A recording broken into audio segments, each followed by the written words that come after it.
MCS Poonam Tomar and SBM Salas Management. Now we are going to learn about business environment, and the topic is why we need a business environment and why we required an analysis of business environment. जब हम बात करते हैं कि environment क्या होता है, तो एनवायरनमेंट का सिंपल सा लॉजिक ये है कि जो आपके आसपास है, मीन सराउंडिंग्स। तो जब आपके लिए ये मैटर करता है तो एक बिजनेस के लिए बहुत ज़्यादा मैटर करता है। अगर एक बिजनेस का एनवायरनमेंट एक्सटर्नल और इंटरनल जो दो तरीके का होता है, अगर वो सही नहीं है तो ये उसके बिजनेस पे बहुत ही गलत इम्पैक्ट डाल सकता है। इसीलिए जब भी किसी बिजनेस को शुरू करने की बात की जाती है तो सबसे पहली बात आती है कि हमें इसके एक्सटर्नल और इंटरनल फैक्टर्स यानी एनवायरनमेंट के एक्सटर्नल और इंटरनल फैक्टर्स को ध्यान में रखना पड़ेगा। ठीक है, तो अगर हम इसकी डेफिनेशन देखें तो इसकी डेफिनेशन आती है business environment may be defined as a total surroundings which have a direct और indirect bearing on the functioning of business. कोई भी चीज़ जो एक बिजनेस को अफेक्ट कर सकती है वो सब उसका एनवायरनमेंट है यानी उसका सराउंडिंग्स। लेकिन ये जनरली दो तरीके का होता है, इंटरनल और एक्सटर्नल। ठीक है, जनरली एक्सटर्नल फैक्टर्स में आते हैं economic factors, social factors, political, legal factors, demographic factors, technical factors. जब हम इंटरनल फैक्टर्स की बात करते हैं तो इसमें आते हैं आपका owner, management, employees, relationship with their employees और any other thing which is control to that some extent by the environment. Now हमें बिजनेस एनवायरनमेंट के फीचर्स की अगर बात करें तो फीचर्स क्या होते हैं, ये एक ओवरऑल टोटल है of external and internal factors of business environment. ठीक है, ये आपकी फंक्शनिंग को इम्प्रूव करता है। अगर आपका एनवायरनमेंट सही नहीं है तो आपका बिजनेस लंबे समय तक सर्वाइव नहीं कर पाएगा। इवन हो सकता है कि आपकी ग्रोथ होने में आपको टाइम लगे। सो जनरली इसमें आपकी बहुत सारी चीज़ें भी इन्वॉल्व हो जाती हैं, लाइक आपके कस्टमर्स कौन है, आपका कॉम्पिटिटर कौन है, आपके मटेरियल सप्लायर्स कौन है, गवर्नमेंट क्या काम कर रही है, सोशल कल्चरल डिफरेंसेस क्या है, पॉलिटिकल, टेक्नोलॉजिकल और लीगल कंडीशंस क्या है। Now it includes internal factors, जैसा कि हम बोल चुके हैं। Now business environment differs from place to place. ऐसा नहीं है कि एक ऑर्गेनाइजेशन के लिए बिजनेस एनवायरनमेंट जो है वही दूसरी ऑर्गेनाइजेशन के लिए भी रहेगा। इसीलिए ये डिपेंड करता है आप किस देश, आप किस स्टेट, आप किस प्लेस पे वर्क करना चाहते हो, वहाँ की पॉलिटिकल, सोशल, लीगल डिफरेंशिएशन हमेशा रहेंगी। और जैसा कि आप सभी जानते हैं कि किसी भी देश, किसी भी एनवायरनमेंट में, किसी भी जगह पे अलग अलग चीज़ें होती हैं। ठीक है, now we will discuss about macro external business environment. Means कि हमारे एक्सटर्नल एनवायरनमेंट में ऐसे कौन कौन से फैक्टर्स हैं, इन्हें हम डिटेल में एनालाइज करेंगे कि जो हमें एक्चुअली बहुत ज़्यादा अफेक्ट करते हैं, हमारे बिजनेस को बहुत ज़्यादा अफेक्ट करते हैं।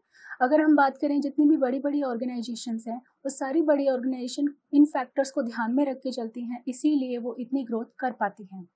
इसे पेस्टल एनालिसिस भी कहते हैं। जब हम इन सारे फैक्टर्स को एनालाइज करते हैं तो वो पेस्टल एनालिसिस कहलाता है। ठीक है, तो सबसे पहला फैक्टर है सोशल एनवायरनमेंट। अगर मैं आपसे ये कहूँ कि आज से कुछ समय पहले तक कोई चीज़ जो आज मार्केट में अवेलेबल है उसकी ज़रूरत भी नहीं थी। ठीक है, रीज़न क्या था, लोग ना तो लोगों को इसकी ज़रूरत थी ना नीड थी, और इसकी वजह से बिजनेसेस को भी इसको बनाने की या प्रोड्यूस करने की ज़रूरत नहीं थी। ठीक है, तो हमारा जो सोशल एनवायरनमेंट है ये हमारे बिजनेस को बहुत ज़्यादा अफेक्ट करता है। जैसे जैसे हम सोशली अपडेट होते जाते हैं, हमारी ज़रूरतें बदलती जाती हैं, हमें अलग अलग चीज़ों, अलग अलग सर्विसेज की रिक्वायरमेंट होती है। तो व्हाट इज सोशल एनवायरनमेंट? हमारे कस्टम्स, हमारे traditions, values, poverty, literacy rate, life expectancy rate. ठीक है, क्योंकि अगर ये चीज़ें बदल रही हैं तो इससे हमारा जो कस्टमर है उसकी डिमांड और सप्लाई पे फ़र्क पड़ता है। इसीलिए एक बिजनेसमैन हमेशा सोशल एनवायरनमेंट को एनालाइज करता है ये जानने के लिए कि आखिर उसके कस्टमर की डिमांड क्या है। Now the social structure and the value that a society cherish have a considerable influence on the function of business. ये हम अच्छी तरीके से समझ सकते हैं कि अगर हमारा सोशल स्ट्रक्चर डिफरेंट है, इसीलिए हमारे यहाँ प्रोडक्ट्स की डिमांड अलग है, हमारे यहाँ सर्विसेज की डिमांड अलग है। ठीक है, लाइक हमारे यहाँ अलग अलग फेस्टिवल्स होते हैं, तो फेस्टिवल्स पे एक सीज़न होता है कि भाई इस टाइम पे यही चीज़ आएगी, इस टाइम पे यही चीज़ चलेगी। फ्रूट्स, फ्लावर, स्वीट्स, इनका एक अपना सीज़न होता है जिन्हें हम सीजनल डिमांड भी कहते हैं। सोशल एनवायरनमेंट में एक जो चीज़ है वो बड़ी है लिटरेसी रेट। पहले के टाइम पे लोगों को ज़्यादा अवेयरनेस नहीं थी, इसीलिए क्योंकि ना तो हमारे पास कंज्यूमर प्रोटेक्शन एक्ट था, ना ही हमारे पास इतने सारे रूल्स थे जो कि, और ना ही लोगों को जानने की ज़रूरत थी। लेकिन अब हमारे पास मीडिया है और इसकी वजह से हमें बहुत सारी चीज़ें समय से हमें पता चल जाती हैं। इसीलिए चूँकि अब आपका कस्टमर अवेयर हो चुका है, ठीक है, इसीलिए आपको अपनी क्वालिटी और quality of services, quality of products पे ध्यान देना पड़ेगा, ठीक है। इसके एक और कारण है फैमिली कंपोजिशन चेंज हो जाना। जैसे पहले जॉइंट फैमिलीज चला करती थी, अब न्यूक्लियर फैमिलीज का कॉन्सेप्ट है। तो इसकी वजह से क्या हो गया है कि हाउस होल्ड गुड्स की डिमांड ज़्यादा हो गई है। तो जो भी बिजनेसेस हाउस होल्ड गुड्स में बिजनेस करते हैं, उन्हें ये सोशल एनवायरनमेंट सबसे ज़्यादा ग्रोथ में हेल्प कर रहा है, क्योंकि उन्हें पता है कि जहाँ पहले एक टीवी की रिक्वायरमेंट थी, अब एक ही घर के 4 अलग अलग हिस्सों में 4 टीवी की डिमांड बढ़ चुकी है, ठीक है। लोगों का ड्रेसिंग सेंस बढ़ा है, लोगों को अब नई नई चीज़ों को एक्सप्लोर करना, कल्चर के साथ चेंज आया है।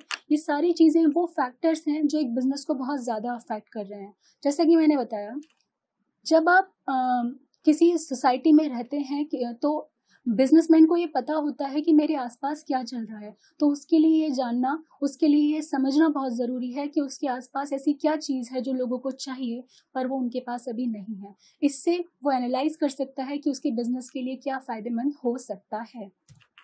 Next is political environment. अक्सर ये जनरल परसेप्शन रहता है कि पॉलिटिकल एनवायरनमेंट हमें अफेक्ट नहीं कर सकता। क्यों? क्योंकि पॉलिटिक्स तो सिर्फ पॉलिटिकल पार्टीज तो सिर्फ क्या रूल्स बना के छोड़ देती हैं, बट ऐसा नहीं है।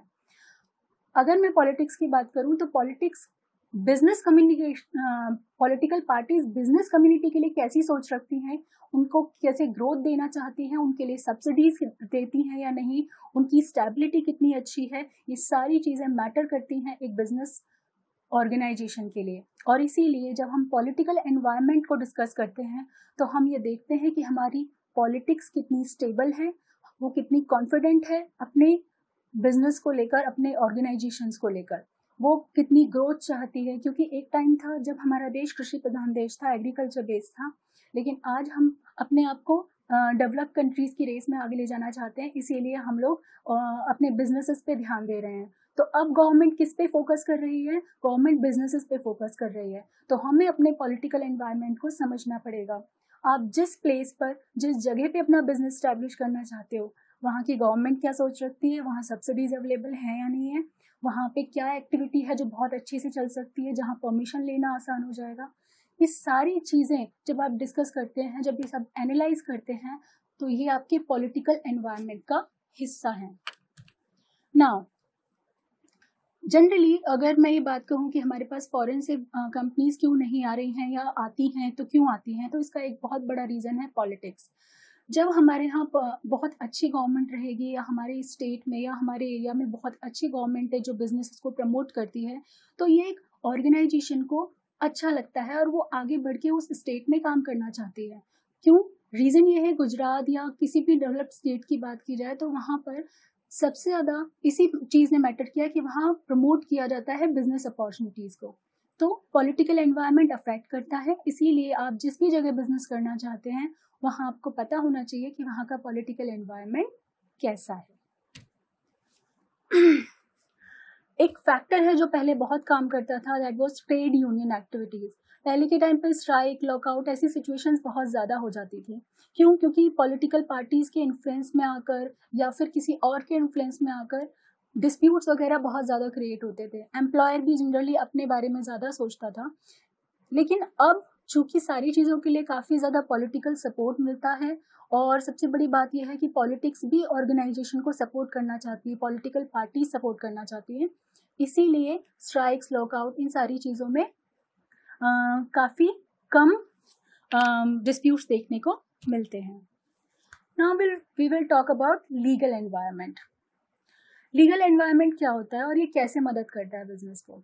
ठीक है, तो एक सिंपल सी बात है कि अगर मान लीजिए, जैसा कि हमने पढ़ा था कि एक बिजनेस को शुरू करने के लिए आपको कुछ लीगल फॉर्मेलिटीज़ या कंप्लाइंस करने पड़ते हैं। आप पार्टनरशिप करना चाहते हैं, पार्टनरशिप में बिजनेस शुरू करना चाहते हैं, सोल प्रोप्राइटरशिप करना चाहते हैं, कंपनी में बिजनेस शुरू करना चाहते हैं, ये सारी चीज़ें आप तब कर पाओगे जब आप इस देश के या इस किसी जगह पे जो लीगल एनवायरनमेंट है उसे फॉलो करोगे। यानी कि अगर आप एक बिजनेस शुरू करते हो तो आपको लीगल एनवायरनमेंट पे भी ध्यान देना पड़ेगा। जैसे कंपनीज एक्ट है, अगर आप कंपनी बना रहे हो तो आपको कंपनीज एक्ट को फॉलो करना पड़ेगा, कंपनीज एक्ट। देन फेमा, अगर आप फॉरेन एक्सचेंज में डील करते हो, इंपोर्ट एक्सपोर्ट वगैरह चीज़ें करते हो, तो वो आपको देखना पड़ेगा। ठीक है, ग्रेचुटी, एम्प्लॉयज़ को ग्रेचुटी देना ज़रूरी है, ये वाला रूल आपको फॉलो करना पड़ेगा। अगर आप उस एस्टेब्लिशमेंट में आते हो तो industrial development regulation act, IDRA को कंफर्म करना पड़ेगा, क्योंकि ये वो चीज़ें हैं जो आपको करनी ही पड़ेंगी क्योंकि आप एक इंडस्ट्री हो। Prevention of food adulteration act, ये आपको इसलिए करना पड़ेगा क्योंकि आप फूड इंडस्ट्रीज में इन्वॉल्व हैं। तो एक बिजनेस को ये देखना पड़ता है कि वो किस तरीके के एनवायरनमेंट में काम कर रहा है, वहाँ कौन कौन से लीगल रूल्स अप्लाई हो रहे हैं, वो लीगल रूल्स मुझे किस हद तक अफेक्ट कर सकते हैं। क्योंकि जैसे मान लीजिए आपने prevention of food adulteration act का फॉलो नहीं किया, तो FSSAI जो आपको रजिस्ट्रेशन देता है कि ये प्रोडक्ट सेफ है यूज़ के लिए, वो आपको नहीं मिलेगा तो आपके लिए किया गया सब बेकार हो जाएगा, सारे काम आपने जो भी प्रोडक्ट्स या जो भी सर्विसेज देनी थी वो सब बेकार हो जाएंगी। तो यहाँ पे असेंशियल कमोडिटी एक्ट, आप जो चीज़ बना रहे हैं अगर वो असेंशियल कमोडिटी है तो आपके उसके लिए एसेंशियल कमोडिटी एक्ट फॉलो करना पड़ेगा। ठीक है, standards of weights and measures act, यानी कि आप जो चीज़ दे रहे हैं वो सही तौल में सही तरीके से दे रहे हैं, स्टैंडर्ड्स को फॉलो करते हुए दे रहे हैं, ये बात आपको ध्यान रखनी पड़ेगी। तो आपके चारों तरफ बहुत सारे लॉज हैं जो आपके बिजनेस को अफेक्ट करने वाले हैं, इसीलिए आपके लिए लीगल एनवायरनमेंट बहुत मैटर करता है। लीगल एनवायरनमेंट जितना ज़्यादा सिंपल होगा उतना ही एक बिजनेस के लिए काम करना आसान होगा। पर अगर एक पब्लिक के नज़रिए से देखा जाए, एक कस्टमर के नज़रिए से देखा जाए, तो अगर लीगल एनवायरनमेंट स्ट्रिक्ट ना हो और फाइन्स या पेनल्टीज नहीं होंगी तो एक बिजनेस जो पर्सन है वो कभी भी अपने कस्टमर की सेफ्टी का ध्यान शायद उतना ना रखे जितना रखना चाहिए। तो हमारे लीगल एनवायरनमेंट हमेशा रहेगा, गवर्नमेंट रूल्स को स्ट्रिक्ट करती जाएगी, लेकिन ये बात एक बिजनेस पर्सन को ध्यान रखनी है कि उस पर कौन कौन से रूल्स अप्लाई हो रहे हैं और वो इन रूल्स को किस तरीके से बेनिफिशियल वे में अपने लिए यूज कर सकता है। जैसे एक ट्रेडमार्क एक्ट है, आप बहुत सारी ऐसी चीज़ें यूज़ करते हैं जिस पे ट्रेडमार्क होता है, वो उसकी एक पहचान होता है, तो आपको पता चल जाता है कि इस कंपनी का प्रोडक्ट है। ठीक है, ये एक स्पेशल एडवांटेज है, प्रिविलेज है ये एक बिजनेसमैन के लिए। तो अगर उसे पता है कि उसके प्रोडक्ट और सर्विसेज की डिमांड बहुत ज़्यादा है तो वो अपने लिए ट्रेडमार्क अप्लाई करेगा, इससे उसे स्पेशल प्रिविलेज मिलेगा, कोई उसके प्रोडक्ट को विदाउट उसकी परमिशन के यूज़ नहीं कर पाएगा। देन कंज्यूमर प्रोटेक्शन एक्ट, जागो ग्राहक जागो, एंड इट इज़ इसकी जगह अब 2019 अभी 1 वीक बिफोर ये कंज्यूमर प्रोटेक्शन एक्ट चेंज हो चुका है। Environment protection act, competition act, environment protection, चूँकि हर बिजनेसमैन को इस बात का ध्यान रखना है कि उसे सस्टेनेबिलिटी के साथ अपने आप को ग्रो करना है, यानी एनवायरनमेंट को कम से कम नुकसान पहुँचाए बिना उसे आगे ग्रो करना है। नाउ अब इस चीज़ का हमारे बिजनेस पे डायरेक्टली या इनडायरेक्टली जो इम्पैक्ट आ सकता है वो चीज़ें करने के लिए कुछ तो आपने लॉज पढ़ लिए, कुछ चीज़ें हैं जो स्टेट के पास आती हैं जिसे हम कहते हैं डायरेक्टिव प्रिंसिपल्स। ठीक है, तो हमारा कॉन्स्टिट्यूशन ऑफ इंडिया ने स्टेट गवर्नमेंट को ये पावर दे के रखी है कि वो अपने पब्लिक की प्रोटेक्शन के लिए लीगल रूल्स बना सकती है, उन्हें अप्लाई करवा सकती है और बिजनेसेस को फॉलो करने के लिए कह सकती है, राइट। तो इसका मतलब ये है कि जो नेशनल लेवल पे चल रहा है वो तो ठीक है, लेकिन स्टेट लेवल पे जो भी चीज़ें होंगी वो स्टेट गवर्नमेंट के हाथ में है। और सबसे बड़ी बात यह है कि स्टेट गवर्नमेंट इसका यूज़ करती है। लाइक गुजरात है, उसने अपने यहाँ पे अल्कोहल को बैन किया। बिहार अभी लेटेस्ट जो 1 ईयर बैक जो काम हुआ था वो ये था कि वहाँ पे तंबाकू बैन कर दिया गया। तो ये स्टेट गवर्नमेंट के डिसीजंस हैं। अब मान लीजिए कोई एक बिजनेसमैन है जो ये काम बिहार में करना चाहता है तंबाकू का, तो उसे ये काम करने में मुश्किलें आएंगी। तो लीगल एनवायरनमेंट आपको अफेक्ट कर रहा है, एक बिजनेस पर्सन को ये चीज़ अफेक्ट करती है। तो अगर उसे किसी ऐसी जगह कोई काम करना है जहाँ उस चीज़ की परमिशन ही नहीं है तो वो काम कैसे कर पाएगा। तो आपको एनालाइज करना पड़ता है कि आपका लीगल एनवायरनमेंट क्या है, आप जहाँ जा रहे हो वहाँ आपको क्या फैसिलिटी मिल सकती है, वहाँ आपके लिए क्या बेहतर हो सकता है। Now we will talk about technological environment. ठीक है, व्हाट इज टेक्नोलॉजी? आज के टाइम में हर रोज हर दिन कुछ ना कुछ नया आता है, ये टेक्नोलॉजी है। आप मोबाइल देखिए या कोई भी इलेक्ट्रॉनिक मीडियम यूज कीजिए, लैपटॉप हो, आपका कोई भी इलेक्ट्रॉनिक सामान हो, हर रोज एक नया चेंज आ रहा है, ठीक है। ये सारी चीजें जब आपके लिए चेंज होती जाती हैं, आप एक कस्टमर हो, आपको बेस्ट टू बेस्ट चीज चाहिए, अच्छे से कम प्राइस में, लेकिन क्या बिजनेसमैन आपकी नीड पूरी कर पा रहा है या नहीं? तो technological environment include the methods, technique and approaches adopted for production of goods and services and its distribution. The varying technological environments of different countries affect the designing of products. जैसे कि कहीं पे टेक्नोलॉजी बहुत अच्छी है, किसी देश में टेक्नोलॉजी पे बहुत ध्यान दिया जाता है।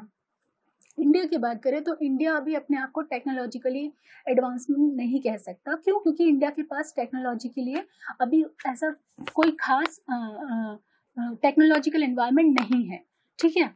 तो हमें क्या करना पड़ता है? हमें दूसरे देशों पर डिपेंड रहना पड़ता है। पर कुछ देश ऐसे हैं जो टेक्नोलॉजी को बहुत ज़्यादा R&D करते हैं और उसकी वजह से उनकी टेक्नोलॉजी बहुत एडवांस है, वो काफ़ी अच्छे से उस चीज़ को कर पाते हैं, जिस चीज़ को करने के लिए हमें शायद उनकी मदद लेनी पड़े, इम्पोर्ट करके उस चीज़ को असेंबल करके हम सेल कर सकते हैं, ठीक है।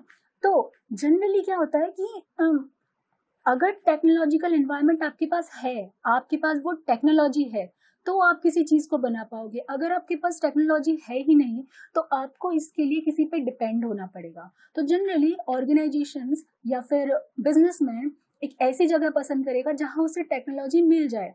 अगर उसे टेक्नोलॉजी नहीं मिली तो उसके लिए वो टेक्नोलॉजी वाला वर्क करना आसान नहीं होगा, आसान क्या इवन पॉसिबल नहीं हो पाएगा। इसीलिए आपको अपने टेक्नोलॉजिकल एनवायरनमेंट को एनालाइज करना पड़ता है, ठीक है। और सबसे ज़्यादा अफेक्ट भी करता है क्योंकि हमें ये देखना पड़ता है कि हम किसी भी चीज़ को कितनी आसानी से बना पा रहे हैं और बेच पा रहे हैं, ठीक है। For example, in US and many other countries, electrical appliances are designed for 110 volts, but when these are made for India, they have to be 220 volts. ठीक है? In order to survive and grow in the market, a business has to adopt the technological changes from time to time, right? आप अगर अपने technological environment को advance करके नहीं रखोगे, ठीक है, आप अपने टेक्नोलॉजिकल एनवायरनमेंट को अपडेट नहीं करोगे तो आपके लिए सरवाइव करना मुश्किल हो जाएगा। एक टाइम पे कोडक का कैमरा वाज कि हर घर में होना एक बड़ी बात हुआ करती थी, लेकिन आज सबके पास स्मार्टफोन है और उसमें एक अच्छा खासा कैमरा है, तो उन्हें ज़रूरत नहीं है, ठीक है। तो just because they have not updated their product, they are out from the market. So scientific research improvement हमेशा होते रहना चाहिए क्योंकि ये टेक्नोलॉजिकल एनवायरनमेंट आपको सबसे ज़्यादा अफेक्ट करेगा इन केस आप टेक्नोलॉजिकल किसी भी फील्ड में अपने प्रोडक्ट्स या सर्विसेज दे रहे हैं। तो आज के टाइम में मोस्ट ऑफ द टाइम आपका काम हो जाता है कि आप नेट पे रहते हैं, गूगल पे रहते हैं और आप कोई भी प्रोडक्ट खरीद सकते हैं, ऑनलाइन शॉपिंग हो गई है, सब चीज़ें टेक्नोलॉजी के साथ आगे बढ़ रही हैं। Then you have to update yourself to survive in your business. Now, demographic environment. This demographic environment is something which is actually affecting the business, and every business person is trying to cope up with this environment. इसमें क्या आता है? Size, density, distribution and growth rate of population. Demand and supply सारी चीज़ों पे depend करती है, ठीक है। All these factors have a direct bearing on the demand for various goods and services. For example, a country with a large population of children is bound to have more demand for baby products, and a country with a large population of senior citizens is bound to have more demand for products related to them, right. तो जहाँ पे जिस तरीके का density है, जैसी population है, वहाँ का ग्रोथ साइज ऑफ पॉपुलेशन क्या है, डिस्ट्रीब्यूशन कैसा है, मेल ज़्यादा है, फीमेल ज़्यादा है, इस तरह की चीज़ें आपके डेमोग्राफिक एनवायरनमेंट में आती हैं और इसी की वजह से हमें हमारे बिजनेसेस को ये अफेक्ट करती हैं। जब भी कोई बिजनेस पर्सन कोई बिजनेस शुरू करता है या उसमें सर्वाइव करना चाहता है, उसे अपने डेमोग्राफिक एनवायरनमेंट पे हमेशा ध्यान देना चाहिए कि कौन सी चीज़ें हैं जो मेरे एनवायरनमेंट को चाहिए और कौन सी ऐसी चीज़ें हैं जो अब आज की रिक्वायरमेंट नहीं है। Demand of rural areas and urban areas are different, right. Urban areas में जिन प्रोडक्ट्स की या सर्विसेज की डिमांड है, रूरल एरियाज में उनकी डिमांड थोड़ी सी डिफरेंट हो जाएगी, ठीक है। तो आपको ये देखना पड़ेगा कि आप किस जगह बिजनेस कर रहे हैं, किन लोगों की तरफ जाना चाहते हैं, मासेस की तरफ जाना चाहते हैं या सिर्फ क्लास पे कॉन्सेंट्रेट करना चाहते हैं, ठीक है। Large population in a country means the easy availability of labor force and hence the more of labor intensive techniques of production. अगर हम बात करें कि जहाँ population ज़्यादा है तो इसका मतलब ये है कि ज़रूरी नहीं है वहाँ सबके पास एम्प्लॉयमेंट है, तो लेबर फोर्स आपको वहाँ जनरली आसानी से मिल जाती है, like UP and Bihar. But इसका मतलब ये है कि अगर आप वहाँ बिजनेस शुरू कर दें तो आपके लिए लेबर फोर्स मिलना लोकली बहुत आसान हो जाएगा और आपके लिए बिजनेस बढ़ाना या बिजनेस को चलाना भी आसान हो जाएगा। तो आप अपने डेमोग्राफिक एनवायरनमेंट को इस तरीके से एनालाइज करके अपने बिजनेस के लिए बेनिफिट ले सकते हैं। And skilled labor requirement is also necessary because if the skilled labor is not available in your demography where you are operating your business, then business survival is tough. Now, for example, the business units from America, Canada, Australia, Germany, UK are coming to India due to easy availability of skilled manpower. Right, यहाँ पे आपको man power आसानी से मिल जाती है, इसीलिए उनके लिए लेबर का अरेंजमेंट करना कोई मुश्किल काम नहीं है, उनके लिए काम करवाना आसान है। नाउ नेचुरल एनवायरनमेंट, ये फैक्टर आपको बहुत सारी चीज़ों में देखने को मिलेगा। अगर आप ये कहते हैं कि कोई चीज़ कहीं की फेमस है तो वो फेमस क्यों है, इसका एक सबसे बड़ा फैक्टर ये होगा कि वो चीज़ वहाँ आसानी से मिल सकती है या उस चीज़ को बनाने के लिए वहाँ बहुत सारे वहाँ का जो नेचुरल एनवायरनमेंट है वो बहुत बेहतर है।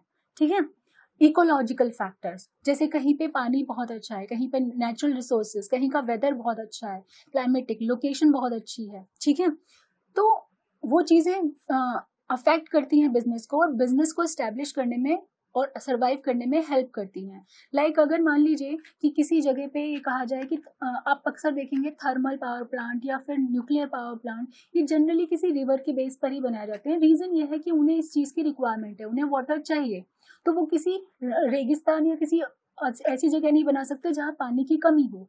ठीक है, ऐसे ही अगर मैं कहती हूँ कि आपको मार्बल की खदान मार्बल आपको खदान में काम करवाना है तो आपको इसके लिए एक ऐसी जगह ढूंढनी पड़ेगी जहाँ पे मार्बल की खदानें हो, यानी कि वहाँ पे वो चीज़ आसानी से अवेलेबल हो। तो नेचुरल एनवायरनमेंट आपके लिए एनालाइज करना ज़रूरी है और नेचुरल एनवायरनमेंट को देखते हुए आपको अपने बिजनेस को चलाना ज़रूरी है। अगर आपका नेचुरल एनवायरनमेंट, आपका इकोलॉजिकल एनवायरनमेंट आपको प्रोटेक्ट करता है, आपको आगे बढ़ने में मदद करता है, तो आपके लिए बहुत आसान हो जाएगा प्रोडक्ट को बनाना और मार्केट में अवेलेबल करवाना। For example, sugar factories are set up only on those places where sugarcane can be grown, बड़ी आसानी से, क्योंकि शुगर केन के लिए हर जगह पे ये अवेलेबल नहीं है। Natural resources are not available at every place in a same manner.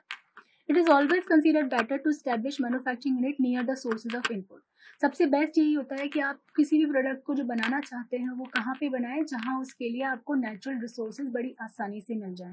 ठीक है, इसीलिए अपने नेचुरल एनवायरनमेंट को एनालिसिस करते रहना continuously, it's a fact. Next, economic environment. ठीक है, now the last thing which is economic environment, but not the least, survival and success of each and every business enterprise depend fully on its economic environment. Now, the economic environment is categorized into three things: economic conditions, economic policies, and economic system. Now, what do you mean by economic conditions? Gross domestic product, per capita income, market for goods and services, availability of capital, foreign exchange reserve, growth of foreign trade, strength of capital market, all these help in improving the pace of economic growth. यानी आप जिस जगह business करना चाहते हैं, आप जिस जगह बिजनेस कर रहे हैं, वहाँ की इकोनॉमिक कंडीशंस कैसी हैं ये आपको देखना पड़ेगा। वहाँ के लोगों की इनकम कैसी है, वहाँ पे गुड्स के लिए, सर्विसेज के लिए मार्केट अवेलेबल है या नहीं, आपके पास कैपिटल अवेलेबिलिटी के रिसोर्स प्लेसेस हैं या नहीं, आपके लिए फॉरेन एक्सचेंज रिजर्व, अगर आप इंपोर्ट एक्सपोर्ट में जाना चाहते हैं तो वो है या नहीं। ठीक है, स्ट्रेंथ ऑफ कैपिटल मार्केट। तो अगर किसी देश में ये सारी चीज़ें, किसी जगह पे ये सारी चीज़ें आपको आसानी से अवेलेबल हो जाती हैं तो दैट मीन्स आपके लिए वहाँ की इकोनॉमिक कंडीशंस बहुत सही है, आप वहाँ बिजनेस शुरू कर सकते हैं। ठीक है, इसीलिए जनरली जो फॉरेन से कंपनीज अगर आती हैं वो किसी भी देश में ये सारी कंडीशंस को देखती हैं, उसके बाद ही अपने बिजनेसेस को स्टैब्लिश करती हैं। Now, economic policies.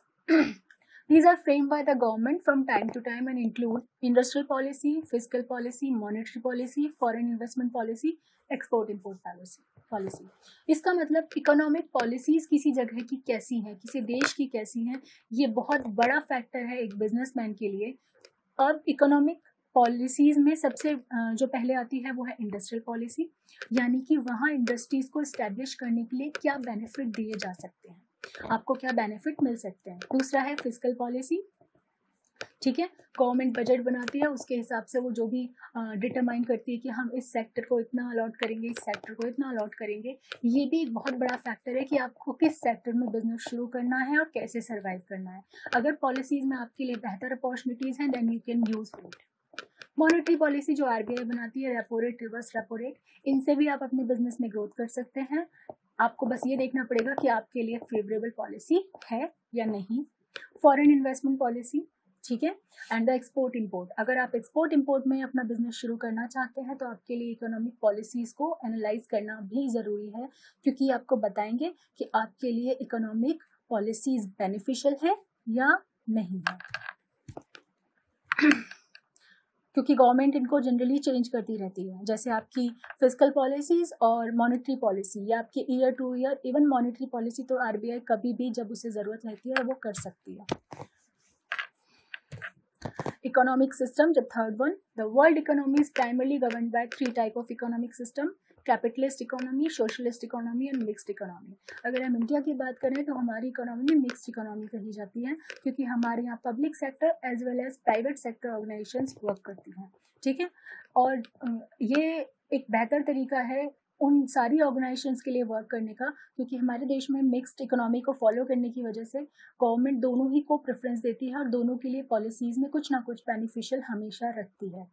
तो इस तरीके से इकोनॉमिक, लीगल, ये सारे फैक्टर्स एक बिजनेसमैन को ध्यान रखने पड़ते हैं, इनके साथ कोप अप करके चलना पड़ता है, तब जाके उसके बिजनेस को सर्वाइव और ग्रोथ करने में हेल्प मिलती है। तो आज के लिए हमने ये पढ़ा कि what are the external factors of business environment. मिलते हैं नेक्स्ट। Thank you.